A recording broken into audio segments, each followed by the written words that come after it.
So hi guys, slightly different video today. I thought that I would start doing a series where I take you charity shopping with me, looking to build my home library. So I'm just about to drive my daughter back to her residential college. She's had a weekend at home, which is always wonderful. So this route takes me to the outskirts of Birmingham in England. It's about 45 minutes away. It's a very wild and wet and windswept morning, so hopefully I'll be able to find some great books today. I'm particularly looking for sort of prize winning books, Booker Prize, Women's Prize. I'm also looking for any classics all the time. I'm looking for books that are going to be part of my DIY literature degree reading next year. That's going to be Shakespeare, Jane Austen. I'm also looking to get back into fantasy next year and to try for the first time reading Stephen King. So Stephen King is right up there on my list of things I'm looking for too. So very diverse collection of books that I'm looking for. So come with me on this very wet and windy morning to the first two shops of this 5-shop video. So I've just walked my daughter into school in an absolute torrential downpour. I'm sat in the car now just trying to get the car to unsteam. It is so wild and wet. So here I am pulling away. These roads in Birmingham are so narrow with all the cars parked. It is an absolute nightmare to park in the morning for school drop off. However, I always do look forward to this drive back to the charity shops. They're two shops I would never visited if I wasn't doing this sort of college school run. So I always do really look forward to this. So this is back on the main road into Birmingham. I've pulled into this little car park. This is the little corner of shops where the charity shops are. So you can see the Salvation Army shop is right in front of us. However, there is a Bernardo's charity shop too. So I go into the Bernardo's shop first. All of the books are in this corner. I really like those pictures down there. So this bookshelf here is all individually priced. They're normally like £1 or £1.50, and then over on this bookcase it's, as you can see, 3 for £1.50. So in this shop I end up spending 50p a book on them. I mean, sometimes the shelves can be a bit muddled up. Sometimes they're only 50p on the individually priced as well. So nothing is breaking the bank, let's just say that. And you can see they have like a real wide range of different types of books. In fact, I think this shop more than any surprises me the most. So I did find some nice books actually in Bernardo's. This is the cheaper of the two shops and it's a lot bigger. There's me trying to push and pull a door. You can see how massive this charity shop is. This is really big for England, guys. This is like way bigger than normal. The books are in the far corner. You can see I'm used to making a beeline for the book corner. Not loads of books, but I normally find quite a few like Booker Prize books in here. There's somebody donating books to this charity shop that has a really eclectic, unusual taste, because I can often come away with some incredible finds. Look, there's a Sarah Waters up there, but I've already got that one, so that will stay. Now on this visit, it's the very first time I've never found anything, to be honest. So I came out of this shop today empty-handed, but what I will share are some of the key, most unusual books that I found in the other charity shop next door in the Bernardo's. Like I say, look, hardback, paperback. Normally I come away with something, but not this time. So let me show you what I found stopping at those two charity shops. So like I said, I found nothing in the one shop. However, in the other shop I found some rather spectacular finds. So I found this amazing Anthony Holden illustrated William Shakespeare biography. I mean, it looks absolutely brand new. It looks so gorgeous. So I got this one for 50p, believe it or not. So this is why I still always stop at charity shops, even though I do have a lot of books. For me, with this sort of find, that stop off is just such a lovely treat in the week. I just really love stopping in, and they always have really unusual books. And flicking through this, it's so beautifully illustrated. I mean, you can see as I flick, every other page is like a full colour plate or like a double page spread in colour. This is going to be a gorgeous book to read. So I got that one, which is just fabulous. And then I'm always looking for art books. I actually found 4 Open University art books. So these are study books. These are Yale Open University books. These were just an absolute steal. And again, we've got 3 for £1.50. So I picked up realism, rationalism and surrealism. One of them covers primitivism, cubism and abstraction in the early 20th century. Then we've got modernism in dispute, art since the 40s. And we've got modernity and modernism, French painting in the 19th century. And these books are beautiful. They're illustrated throughout, so it's not just text heavy. You've got the illustrations as well to highlight what the book is talking about, but there is a study element to these books which I just think is wonderful. It's got other people's notes inside them, which I love as well. But what a find, what a gorgeous sort of balance inside these books between really well put together illustrations and text. For me this year, I'm really keen to read my art books. Now that sounds funny really, but I've got a whole bookcase of art books downstairs, which as a practicing artist I have always bought art books for sort of the visual aid of them and the pictures. I've not really ever read my art books, so I had been thinking over the next few years I would like to kind of tackle reading some of the art books to find out what I don't know really.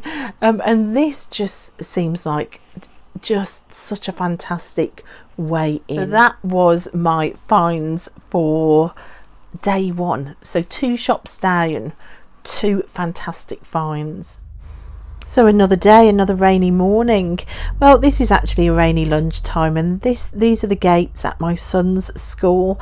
I had to take a big canvas in for his art class, and I thought I'd stop off at this charity shop. It's one that I very rarely go to because it's more expensive. Look, £1 a book, that's quite expensive for me. It's also incredibly difficult to park at, but it is nice to occasionally pop in here. You can see they've got different hardbacks, they've got paperbacks.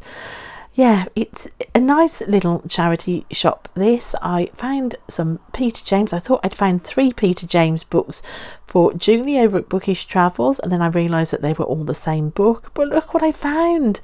Booker Prize books. I could not believe it. I found The Safe Keep and a winner. I was so pleased with these 2 finds. So I was really excited then trying to find some more. Would I find any more? So I did find some fantasy books in here, but I decided to leave them. They didn't really appeal. Look, the hardbacks are £1 each in here as well. I found most of my Anne Rice Vampire Chronicle hardbacks in here actually. I found Hilary Mantel's Wolf Hall in hardback, but I've already got that in paperback, so that stayed. I found The Safe Keep. Look at this. It doesn't even look like it's been read. So this was the Booker Prize shortlist. Did this one win? I'm not sure it did. It was shortlisted in 2025, so this year. This was one that I when I watch people with the big boxes of the prize books and they get sent them, or they bought themselves but they've got the current prize, there's always a stab of, not jealousy, but that kind of feeling. I mean, I love the fact that people get those boxes and they buy the books and they tell us all about them. I love that. But for me, it's just out of my budget. So this was one that I really wanted to read. So to see this sitting on the shelf for £1, that was wonderful. And then I've got a winner here, winner of the Booker Prize, Graham Swift. Here we are. I'm not sure what year this won the Booker Prize. Okay, editing me here. I think this is slightly false advertising on the front of this book, because I googled it and this book, here we are, actually didn't win the Booker Prize, but the author did. Graham Swift did. He won the Booker Prize in 1996 for Last Orders was the book that won. So slightly false advertising here, but I am okay with that. I have a new author to try. So 2 Booker Prize books. That was the most fantastic find for me. I just loved finding these. So that is my 3rd visit. Okay, and shops 4 and 5 were a return to the original shops 1 and 2. Those are the shops that I go past regularly. Of course, that's kind of on my college run for my daughter. I stopped off again today. I wasn't going to stop in because we're very close to Christmas and I'm watching my pennies. However, there'd been an accident on the motorway. They'd shut down the motorway. My drive into college was nearly 2 hours. It's normally 45 minutes. So I was kind of killing a bit of time trying to hope that the motorway would clear. It kind of had, traffic was terrible. What a drive. So I stopped off again. So they're going to be my shops 4 and 5. Again, in the one shop that I got the Shakespeare and the art books from, I found nothing this time. So it swings and roundabouts, isn't it? But in the other shop I found 3 books for £1, and you wait till you see what these books are. They are gorgeous. Some leather bound hardbacks. So the first book I found the best of Dorothy Parker, which is in this amazing Duckworth edition. We've got poems. None of her poems, it says, exceeded 40 lines. None of her short stories and sketches exceeded 10,000 words. Yet the whole is a consistently glittering body of work which, once known, is never forgotten. This contains poems. It also contains her stories and sketches. So her work mostly done for the New Yorker. So I've never read any Dorothy Parker. So this is a combination of her works. Could not leave that on the shelf. But to get that offer of 3 for £1, of course I had to find another 2. I found a John Steinbeck Grapes of Wrath in this rather stunning edition with these end papers. It does have dried flowers throughout it, so I might need to go to work cleaning up some of the pages, but nothing that makes this unreadable. I've never read any John Steinbeck, so to get this on my shelf for just over 30p had to be done. And then the next book was one that I just saw immediately and grabbed onto. It's this giant hardback leather bound D.H. Lawrence. So it's a bind up of some of his works. Look at those end papers. So in here we've got Sons and Lovers, Saint Maur, is that? The Fox, The White Peacock, Love Among the Haystacks, The Virgin and the Gypsy, and Lady Chatterley's Lover. I've only heard of Sons and Lovers, Lady Chatterley's Lover, and Love Among the Haystacks. That's all I've heard of. So that is just a fantastic find, I think, a bind up of a lot of the work of D.H. Lawrence. I've actually never read any D.H. Lawrence, so I'm super excited about this. And also the other two books that I've found, which are not read yet, of D.H. Lawrence, they're not in the book. So I found The Rainbow also for 30p, and I found Woman in Love in Rochester when I went on my Charles Dickens visit to Rochester. So I've got quite a selection now of D.H. Lawrence, and I'm really pleased that there was no crossover with what I'd already got on my shelf. So I think that was quite a fantastic find for £1. So 5 charity shop visits and 5 and a bit more books as well to share with you. But before I finish this video, there's also something else bookish that I found that I want to share with you. Plus also jewellery. They do jewellery for £1. So this is new jewellery that I bought for £1 a piece. And I also wanted to share 2 bookish Christmas presents that I found for myself in that 3rd charity shop near my son's school. The price tags are still on these. I couldn't believe it. Look what I found, considering that I am doing Fanguary in February for £2. This 1000-piece jigsaw puzzle I just thought was fantastic. And look at all the different scenes from Dracula on the back. I am so excited to do this in Fanguary. So I found that, but that wasn't all. I also found The World of Shakespeare. For some reason this one was £2.50. Again, fantastic. Next year I'm going to have a focus on Shakespearean studies, which I want to share with you. And again, look at that jigsaw. Again, that's a 1000-piece jigsaw puzzle. Just wonderful. So 2 bookish jigsaw puzzles for £4.50, which I'm going to get the kids to wrap up for me for Christmas. So that's it. That is why I thought about doing the Read What You Own challenge, and I decided I just didn't want to, because they're such a treasure trove and they're so cheap, the charity shops around me. My issue is storage in the house. I think to build a library is so much fun, especially when you can do it for just £1 here and £1 there.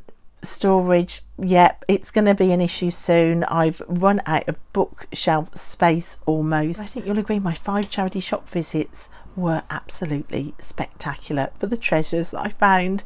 So thanks guys so much for watching and listening. If you like this format of video with me sharing just 5 charity shop visits and just sharing if I found something or if I haven't, then let me know in the comment section and I can always bring some more of these. It'll also help me to be really selective about the books I buy, because I only want to share like a couple from each visit.